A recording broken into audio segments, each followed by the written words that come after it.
Ya, dari pertemuan yang ketiga, itu ada di bahan 2,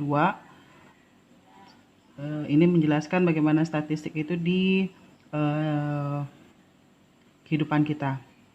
Ketika statistik itu dilakukan, maka kita membutuhkan objek yang akan kita teliti. Dalam satuan objek yang kita teliti itu ada terdiri pada populasi dan sampel. Populasi itu adalah seluruh total semua nilai yang bisa kita hitung dengan menggunakan kuantitatif ataupun kualitatif secara hitungan atau secara kualitas, dia memiliki karakteristik tertentu yang dimana semuanya itu dikumpulkan menjadi satu. Nah, kita bisa lihat dari diagram Venn ini, populasi itu dia berada di dalam suatu kondisi di luar lingkaran hijau. Itu adalah populasi, lebih banyak dia. Kemudian, apa itu sampel? Sampel adalah bagian dari populasi yang kita ambil dari himpunan ini semua, dari himpunan populasi ini.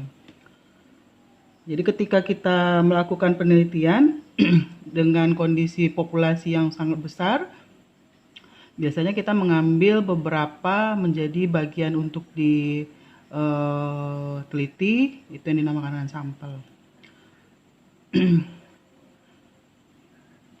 Kalau perbedaannya itu, populasi itu bersifat teoritis dalam artian bahwa kita tidak bisa menggapai semuanya. Misalnya contohnya nasabah bank syariah ada sekitar 50.000 misalnya. Kita tidak akan bisa mengenal semuanya. Jadi dia dalam bentuk angka-angka dan tidak bisa diteliti seluruhnya. Berbeda dia dengan sampel. Ketika kita dari 50.000 itu kita ambil misalnya yang berada di sekitar kita. Misalnya 100 orang untuk menjadi kuesioner, itu yang disebut dengan sampel. Nah, nantinya populasi ini menjadi ukuran bagi kita untuk mencari mean-nya atau yang menjadi data yang sering keluar, kemudian menjadi koefisien korelasi berapa besar hubungannya, kemudian bagaimana proporsi antara satu dengan yang lain, kemudian bagaimana standar deviasi. Hal ini semua nanti kita pelajari pelan-pelan per materi. Ini mungkin sudah sampai saat ini kita sudah sampai ke mean, nilai rata-rata itu sudah sampai. Nanti kelanjutannya akan sampai ke koefisien korelasi, standar deviasi, itu akan dijelaskan lebih lanjut dalam pertemuan-pertemuan selanjutnya. Nah, kemudian sebagaimana yang slide yang saya sampaikan bahwa statistik itu banyak manfaatnya, itu mengumpulkan data, menyajikan data, kemudian dianalisa, kemudian kita lakukan interpretasi hasil analisis tersebut.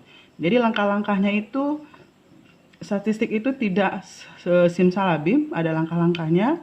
Pertama kita mengumpulkan data di lapangan, kemudian data yang kita dapat kita sajikan dalam bentuk tabel, dan kemudian dilakukan analisa dengan berbagai alat-alat statistik nantinya. Kemudian dari hasil itu, dari hasil yang kita analisis itu nanti kita mendapatkan semacam kesimpulan atau interpretasi bahasa statistiknya, apa makna dari analisis yang kita dapat hasilnya. Nah, kemudian statistik itu ada fase-fasenya. Jadi ada 2 fase dia, yaitu statistik deskriptif.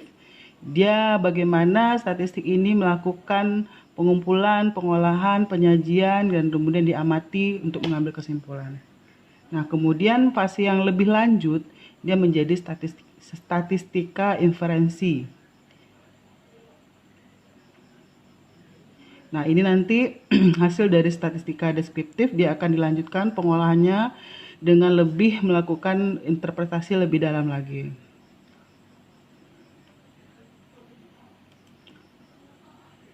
Nah, kemudian ini yang ditanyakan dari saudari Maisrawati, slide ini ya katanya ya. Nah, kenapa sih statistik ini dianggap metode yang ilmiah? Karena dia ilmiah karena dia bisa mencari kebenaran dan bagaimana penerapannya untuk dilakukan pengolahan sehingga ilmu yang kita dapat dari pengolahan data itu menjadi menjadi apa ya? Menjadi hasil kesimpulannya itu akan errornya atau hasil dari ilmu yang kita dapat atau penemuan yang kita dapat itu menjadi errornya paling kecil karena menggunakan metode-metode untuk melakukan pengolahan datanya. Nah, apa sih syarat metode ilmiah gitu ya?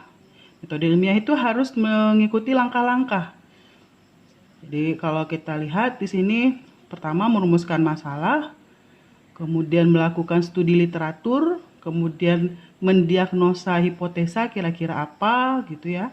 Kemudian kita masuk ke langkah statistiknya, yaitu mengumpulkan dan mengolah data, menguji hipotesis, dan menjawab pertanyaan. Kemudian diambil kesimpulan. Langkah-langkah ini nantinya tertuang jika Anda melakukan penelitian dalam skripsi. Ini merupakan bagian-bagian dari bab-bab yang harus dilakukan. Sehingga bab-bab ini yang dilakukan akan menghasilkan penelitian yang ilmiah. Gitu ya. Nah, kenapa ini dikuningkan? Karena disinilah peran serta statistiknya itu, perannya itu disinilah yang paling besar. Dia melakukan pengolahan data dan melakukan uji dari praduga kita dan kemudian dia menjawab pertanyaan-pertanyaan yang kita duga gitu ya. Misalnya ketika kita mengumpulkan data jumlah nasabah yang tidak tertarik dengan bank syariah mandiri gitu ya. Jadi kita kumpulkan data beberapa orang, kemudian kita lakukan kuesioner, kemudian data itu kita sajikan, dan kemudian data itu diolah dalam instrumen-instrumen statistik yang nantinya akan kita pelajari. Dan kemudian sebelumnya kita akan berhipotesa. Kita sih pasti hipotesa kita kenapa orang tidak tertarik dengan bank syariah, mungkin ini karena misalnya dia tidak memiliki ATM di mana-mana misalnya. Nah, itu yang akan kita uji. Pertanyaan hipotesa itu atau dugaan itu kita melakukan pengolahan dari data-data yang didapat sehingga dugaan kita itu benar tidak. Gara-gara ATM banyak masyarakat yang tidak menyukai bank syariah. Nah, itulah dia gunanya. Statistik ini adalah sebagai alat, salah satu alat ya, untuk bisa menjawab pertanyaan-pertanyaan tersebut. Nah, dalam statistik apa saja sih? Nah, itu yang saya sebutkan tadi. Di situ kita ada instrumennya, instrumen-instrumen apa nanti yang dipakai, kemudian pengambilan sampel. Nah, sifat data ini kan, apakah datanya itu premier atau sekunder. Di awal-awal mungkin dia sudah dijelasin ya, dan kemudian mungkin di mata kuliah lain juga sudah. Sifat data itu punya data primer dan sekunder. Nah, kemudian ada variabelnya kayak tadi. Ketika kita bicara bahwa masyarakat tidak suka dengan bank syariah, apa variabelnya? Pertama yang jelas kan yakin dan tidak yakin dengan bank syariah. Nah, kemudian nanti ada metode analisis. Nah, mungkin ini ya. Kemudian ini tadi yang sebutkan bahwa data itu ketika kita mendapatkan data di sampel, maaf, itu terbagi dua. Data itu ada kualitatif dan kuantitatif. Jadi kalau data kualitatif, contohnya tadi ketika kita berbicara data kualitatifnya itu masyarakat yang tidak suka itu.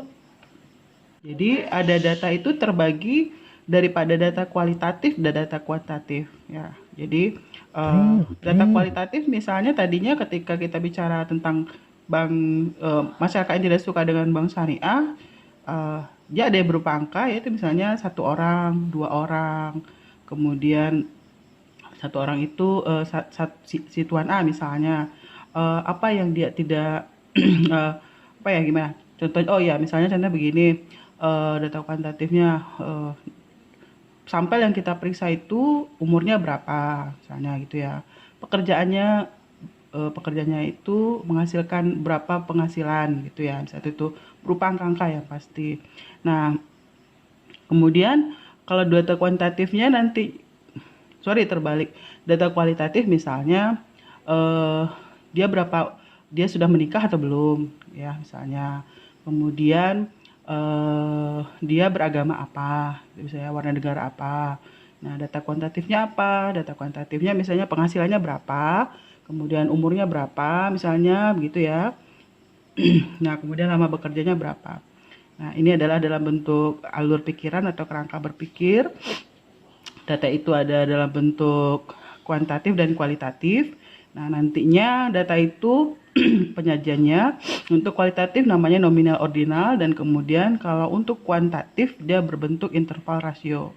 Ini nanti kita pelajari ketika kita melakukan penyajian-penyajian data atau pengolahan data.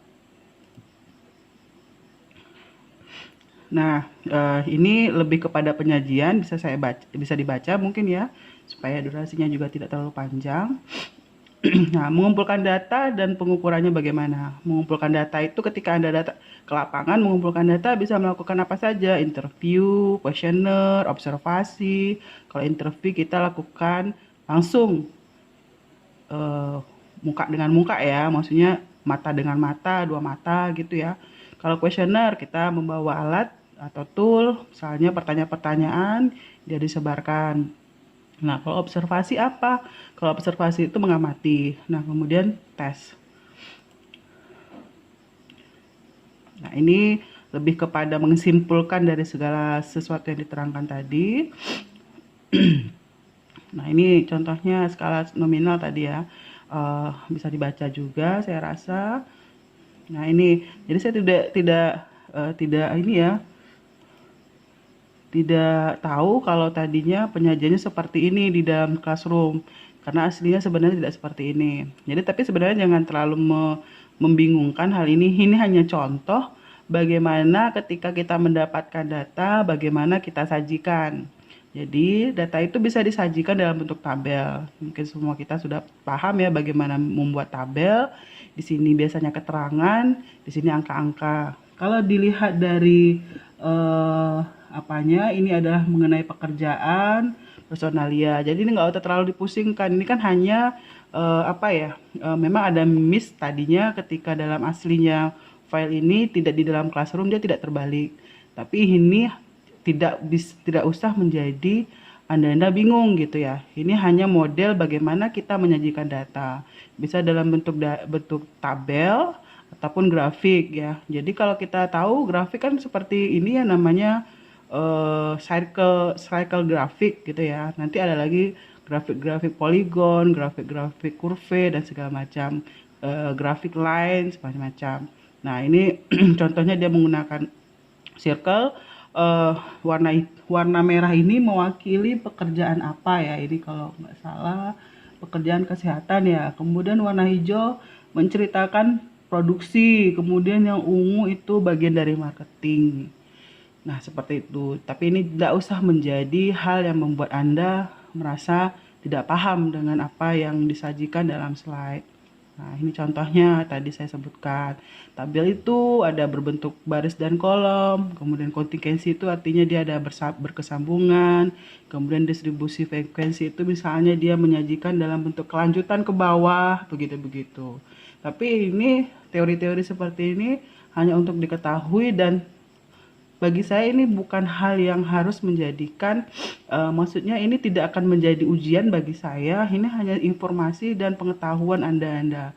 Semakin Anda rajin membaca slide, semakin Anda memahami, itu akan lebih banyak menambah pengetahuan Anda. Nah, ini cara bagaimana membuat tabel saja. Saya rasa itu ya yang ditanya oleh Mas Rawati untuk pertemuan 3, slide pertemuan 3 di slide di pertemuan 3. Saya rasa itu, karena ada hal lagi nih yang ditanya lagi. Terima kasih.